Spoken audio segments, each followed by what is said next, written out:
Hi guys, welcome back to my channel. My name is Christian. If it's your first time seeing me, go ahead and like this video because I know you're gonna like it already. Subscribe and turn on those post notifications so you never miss another upload. And if you already are subscribed, hey babies, welcome back. So guys, something new that I want to start doing at the beginning of every video is pulling an affirmation card for us. So today's affirmation says, there is no blame. There is no blame. The back of this card says, I release the need to blame anyone, including myself.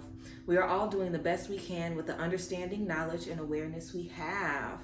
I'll read that again. I release the need to blame anyone, including myself. We are all doing the best we can with the understanding, knowledge, and awareness we have. So yes, guys, if you felt like this really spoke to you, then let me know in the comments. And if you guys are, looking forward to an affirmation every video, then let me know. I really think I would love to start adding this into the video. So let me know how y'all feel about that. But today's video, we are going to be talking about what I learned making friends in my late 20s. And I know a lot of people on here, a lot of us, we talk about making friends and the struggles of connecting with different friend groups after you deal with the isolation of a spiritual awakening. So I've learned a few things in connecting with different people and making friends, making real friends. So we're going to talk about lessons that I've learned, things that I've had to unlearn, and just overall, what are some things that I really feel are key when you're trying to connect with friends in your late 20s. So let's go ahead and get right into the video. First things first, it really is a struggle, not for everyone, but some people do struggle with cultivating friend groups as you get into your late 20s, into your 30s, or even navigating your early 30s, because typically for most of us, not everybody, but for a lot of us, the friends that you might have had in high school or college, you may not be friends with those people anymore.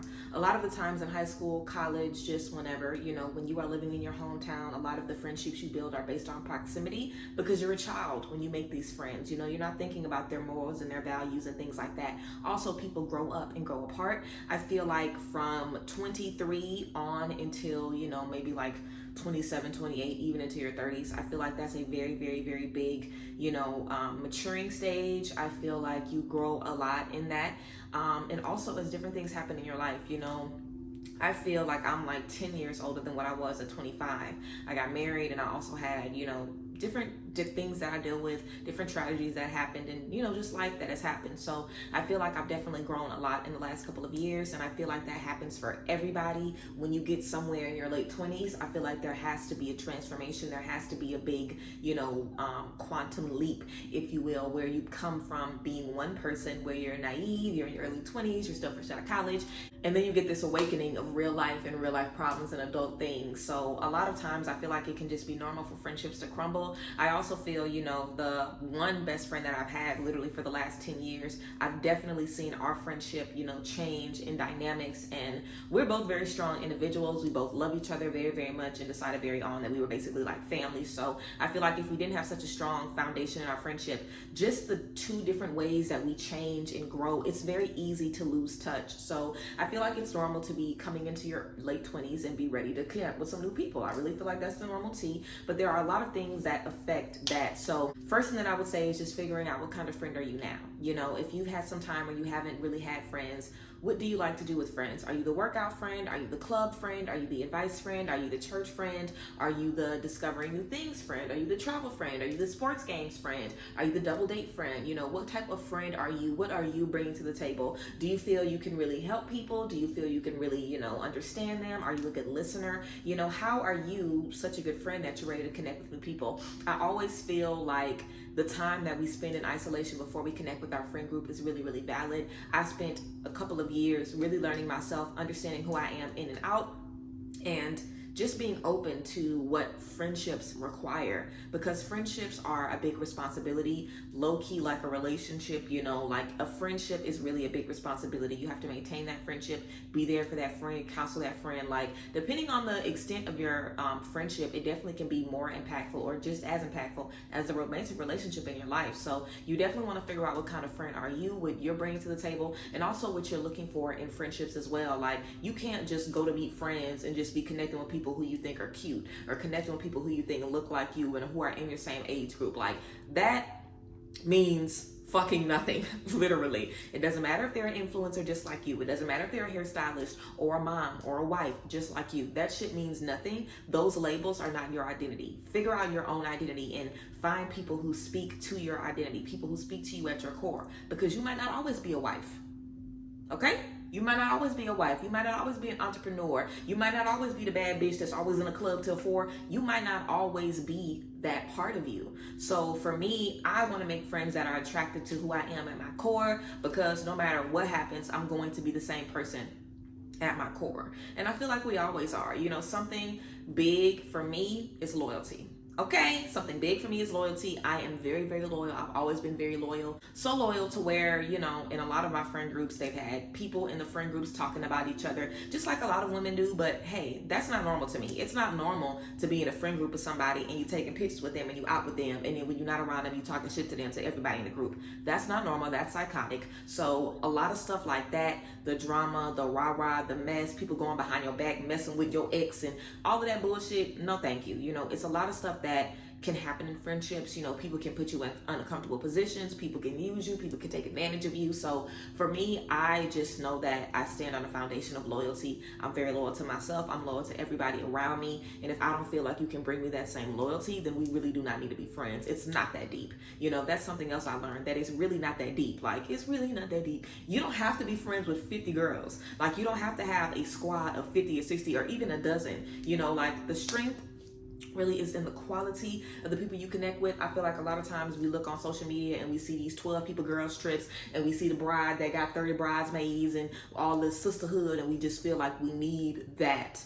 And if we don't have that, you might not be satisfied with the 5 good friends you have. Like, how is that fair? You know, like, if you're connected with friends just so you can have the arrogant take trips and the gifts and stuff, then look again at why you're connected with friends in the first place. You know, I see people all the time talking about, oh, I'm making friends because I want a bunch of bridesmaids, or oh, I'm making friends because I want girls to travel with, or oh, I'm making friends because I want people to work out with, or whatever. There's nothing wrong with wanting friends for those reasons, but those reasons are not going to last forever. You know, you want friends for bridesmaids. Who the fuck said you getting married? Like, real shit. Like, who said you get married? You want friends so you can travel the world. What you gonna do after you travel the world? Then what? Let's say you find a friend, you can travel the world. That's what y'all do for a year. Y'all travel. Then what? You know, like, it's never been good for me to base friendships just off of common interest alone, because I've known a lot of people where we've had the same interest across the board, and at the core, we were different people. So pay attention to the core person. That's definitely something I've discovered. Don't focus on the outside and even the interest and things like that, because compatibility for me is about our spirits aligning. It's not about us both liking the same music and we both bad bitches and we both get our nails and shit done. That doesn't mean we're compatible. Like, compatibility for me is on a spirit level. So figure out the depth of the friendships you want. You don't have to be looking for sisters that are going to last a lifetime. That's what I want. You know, I want people in my life to where no matter how many years we lose touch, we are always right there with each other, you know, because our spirits are in alignment. I feel like those are the type of friendships that are the easiest, because you're always eye to eye with that person. You know, you know what they need, they know what you need. Y'all have an open line of communication where y'all can talk about what's right, what's wrong. Something else I learned about friendships, you want to be open to being humble, and also open to, you know, celebrating the humility in other people, in terms of letting people know when they're doing wrong, and also being okay with letting it be known when you are doing wrong.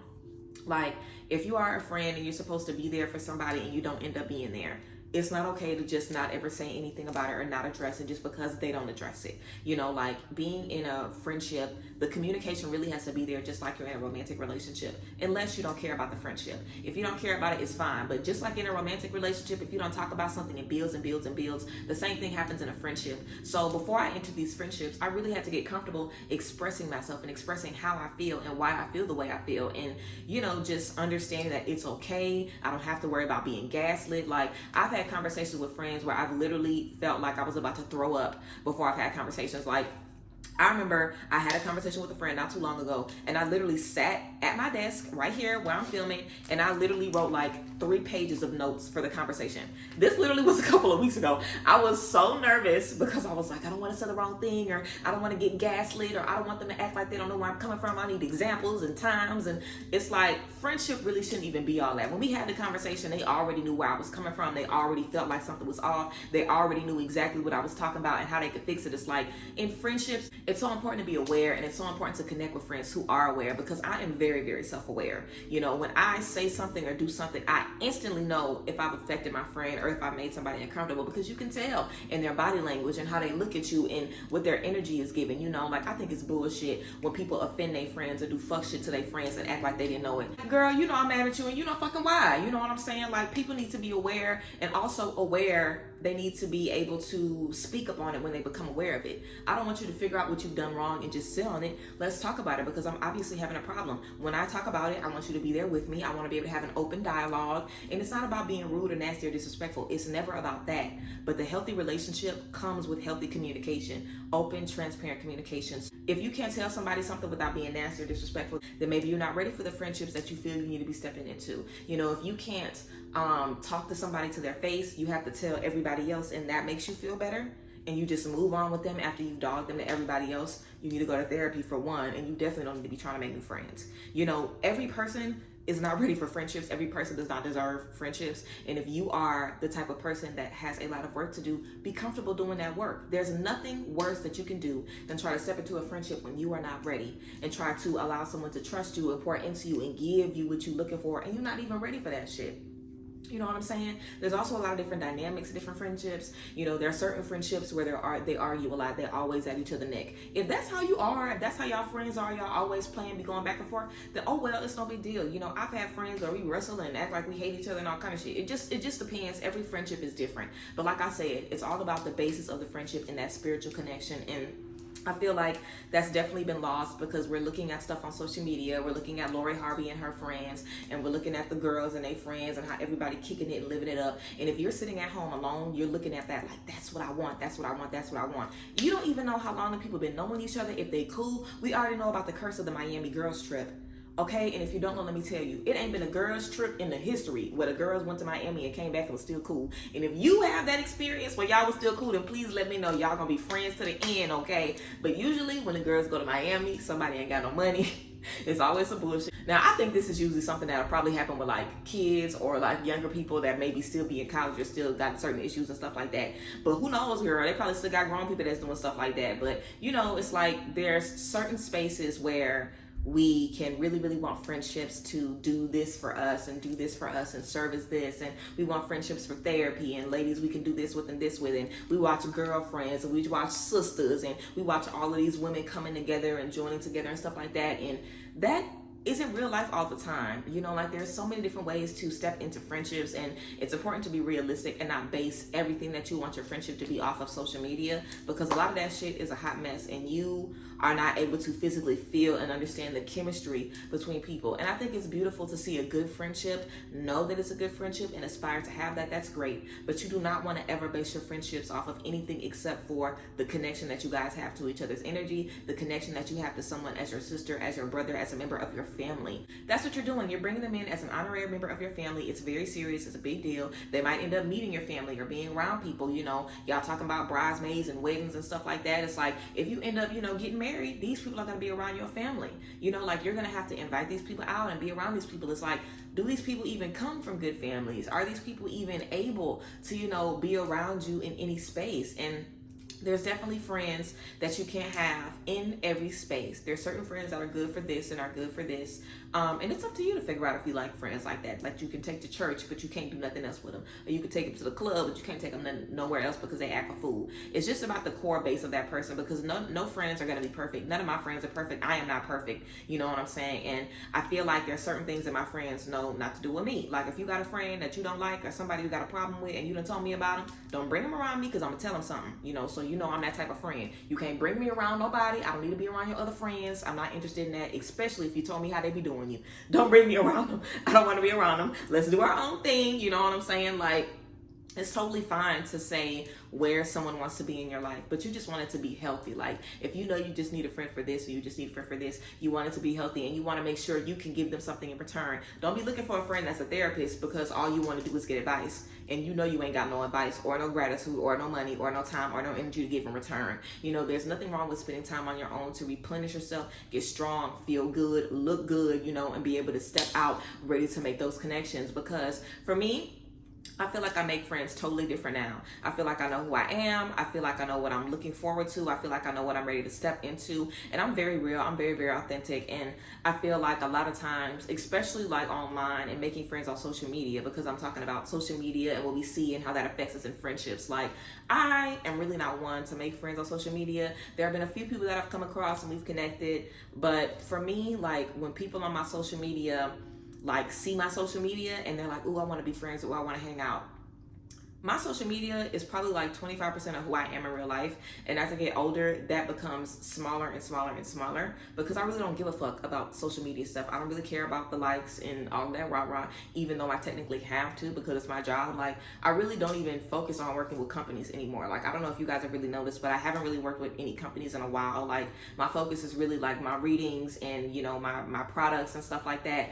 I'm not really tripping off of, you know, just like the glamour or the notoriety of it all, because I know what comes with it. It's like, you want 1 million subscribers, you're also gonna have 1 million douchebags in your comments. You're gonna have 1 million people making fake pages and scam people. It's like, it's so much stuff that comes with it, and I just, you know, I'm kind of good on it. But I feel like a lot of people see me online and they think that I'm fabulous, and I am. You know, I look good, so everybody thinks I'll be a great friend. And that's not the case, because I really don't like a lot of people. And I'm really not even like friendly like that. You know, like when I'm out and stuff, I really kind of like to do my own thing and be in my own space. I spend a lot of time alone. I don't hang out with my friends all the time. Like, I probably see a couple of my friends possibly every week. We maybe get together maybe once a month, all of us, you know what I'm saying? But I spend a lot of time on my own. So when people are looking to be friends with me, they think we're about to be joined at the hip, you know, like sisters from different misters, and that's not the case, you know. So I think it's important also to know how you come off to people, because I can't be mad when I'm only attracting a certain type of friend when I know that that's kind of the people that are looking at me anyway, you know. I get people all the time who send me messages because they want to connect and they want to be friends, and I'm like, I don't want to really be friends with anybody who's seen a YouTube video and it's like, "Oh, I want to be your friend," because you really don't know me, and you will be disappointed because I'm not really like this all the time in real life. And I also feel the need to perform in friendships sometimes, and I don't want to feel like that. I don't want to feel like every time I see you, regardless if we're going to the library or to the bookstore or to the mall or out to eat, that I gotta be, you know, dressed top to bottom in my Gucci and Chanel and shit, and I always gotta be smiling, and I can't cry around you and have a bad day. Like, I just don't trust people that come to me to connect to me when you only know one side of me. Because anybody that I meet in any other space, like, I meet them as who I am. Like, I'm not, you see my Instagram and you're like, "Oh, that's cool," but you aren't going to meet me like that, you know, like in my everyday. Like, I really don't give a fuck about a lot of stuff, you know what I'm saying? So I feel like for me, I have definitely been in a space where I'm selective of my friends. I want to make new friends, but I also have to know what friendships aren't for me. So I feel like that's something else that I've had to learn. Long story short, I said all that to say that I've also learned in my late 20s that every friendship or every person that wants to be your friend isn't necessarily someone that you should be friends with. You know, I cannot hang out with everybody that wants to hang out with me. You shouldn't feel pressure to see everybody that wants to see you or hang out with everybody that wants to hang out with you. You know, you don't have to feel forced to be around people and hang out because you've been asking your friends and you don't want to stay in the house anyway. So it's like, I have this opportunity, let me go ahead and get out. It's like, no, you have the right to be selective. You have the right to be selective, and there's nothing wrong with that. And I feel like because I've been so selective, I've been able to really find people who give me what I need when I need it. You know, also I feel like sometimes when people online want to be friends, they feel like I'm just this endless, you know, vat of advice, and that's not the case. You know, my friends know that I do this for work, so they never ask me for advice ever. You know, very rarely do I really never, I think I maybe read for like maybe 2 or 3 of my friends in my entire career, and this is less than 5 times that I've read for any of them. You know, like, I literally can count how many times I've read for all of my friends on one hand. You know, like, my friends are just my friends, you know, like, they don't use me for advice. They don't use me to make themselves feel better. They don't use me to learn from me and then act like they didn't get, like, please, you know, like, my friends are real, genuine friends. Not to say that everybody in my DMs trying to be my friend is like that. Definitely not saying that, but I feel that I've definitely come across a lot of people that want to be connected to me for the wrong reasons. And because I've been eager to make connections, I've been eager to allow them into my space. And it never fails. I'm always like, why the fuck did I do that? You know, because it just makes me uncomfortable. And I'm really chill, you know, when I meet people and they're like, oh my God, like, that just makes me uncomfortable, you know, because I'm a regular person doing regular shit every day, and I don't want a bunch of attention on me. I don't want anybody to make me feel like I have to, you know, do the most, because that's just not how I am in my everyday life. So you want to find people who honor the most real part of you. Now, I have friends that are hot girls too, and they get down with the best of them. That look good, bitch. We all look good. But we also have moments where we all are very, very regular, damn near 12-year-old boys, you know, very quirky, very weird, and very, you know, awkward and shit like that. It's like we all can kind of relate to the same way that we have so many different parts of ourselves. And I feel like a lot of people now only making friends to serve the bad bitch in them. They're not making friends to serve other parts of them. People want friends that just look good on the outside and just, you know, kind of work for their aesthetic. And the fuck is that? I think that's crazy. I don't even think that makes any fucking sense, finding friends that align with their aesthetic. Like, I understand what people mean when they see that, when they talk about having other influencer friends and friends that can go take pictures with. I get it, but also it's like, that's really, like, that really doesn't even matter, you know, because I have friends that link up and take pictures with me, and they're not fucking influencers. They just do it because they know I need my pictures taken. Like, you realistically can get any friend to take your pictures. Like, it doesn't have to be an influencer friend. Anybody can take a picture of you if that's what you need. You can teach anybody to take your pictures, okay? So, you know, I think it's good to just find good people, have a purpose in mind, find good people that connect with you spiritually. Like, all of my friends, I really feel like we hit it off and we clicked from day one. And even if we haven't talked in a year, like some of my sisters now, I've gone years without talking to them. Like, seriously, except for the ones that I recently met, like this year, I've definitely gone years without talking to, you know, all of the women in my life that I consider to be my sisters. And whenever we reconnected, it literally was like we had just spoke yesterday. And we're always so happy for each other, and we always lift each other up. And I'm someone that doesn't really lift myself up that much. I feel like a lot of what I do is very regular. I kind of talk about myself like, I mean, I know I'm a bad bitch. I know I'm pretty, but besides that, I kind of feel like I'm a regular, you know, person. I don't think anything I'm doing is really over the top. And I can kind of get a little disconnected from the things that I'm doing, but my friends always remind me of who I am and what I have going on. And that's something so important to me, because that makes me a more confident person every single day. And I know it's because of my group. So I also feel it's just important to find people that make you better and that can really highlight the things that you need to be highlighted and just, you know, lift you up in ways you need to be lifted up. So yes, guys, that's some things that I've learned in, you know, just connecting with friends in my late 20s. I really feel like I'm an expert at this friendship for real. And I remember talking to y'all for so long about wanting to make a connection and wanting to find a soul family and wanting to find like a sister group, and how sisterhood has just been so important to me. And I really love, you know, the fact that I do feel like I have a sisterhood now that's ever growing. And if you guys don't have a sisterhood and you need one, then you should follow my Instagram, your virtual sister circle, which is basically an online group of women. And we talk all the time. We're going to start having vent sessions this week. Okay. So we're going to get into it. I'm excited, and I'm just ready to, you know, just keep building and keep growing with everybody. So I appreciate y'all. I hope you guys enjoyed this video. And if you had something spark your interest, then let me know. Also, let me know if you guys like that affirmation, and appreciate that affirmation that we did earlier. But yes, I appreciate y'all. I love y'all as always, and I will see you guys next time. Bye guys. Bless.